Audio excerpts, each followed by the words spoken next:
आज सब क्या है तय हम दूर हो गए। मैं मानू सू आज सब क्या है तय हम दूर हो गए। कौन सुने किसने कह दिया हम दारू पीण पर लोगों क्यों मजबूर हो गए।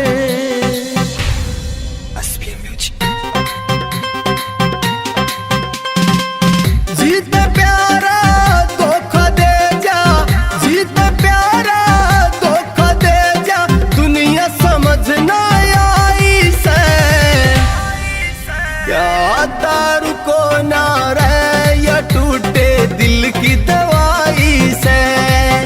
या दारू को ना रहे या टूटे दिल की दवाई से।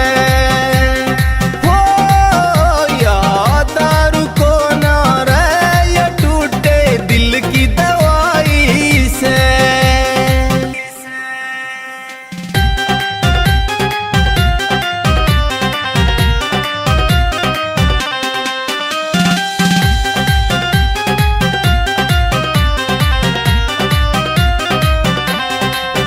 कोई पी का चैन त सोवे से, कोई बैठ कूण में रो रहा से।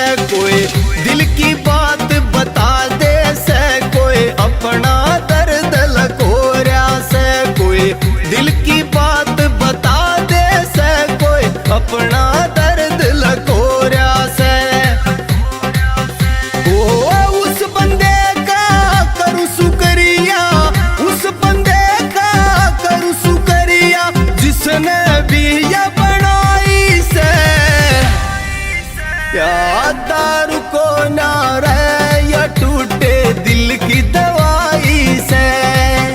या दारू को ना रहे या टूटे दिल की दवाई से। हो या दारू को ना रहे या टूटे दिल की दवाई से।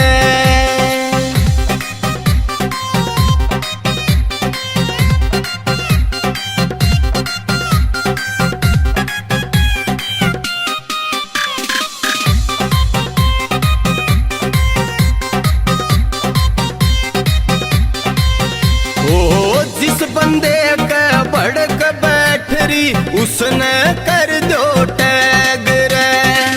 बोतल मुंह के लानी से आज नहीं बनाने पैग रे। ओ बोतल मुंह के लानी से आज नहीं बनाने पैग रे।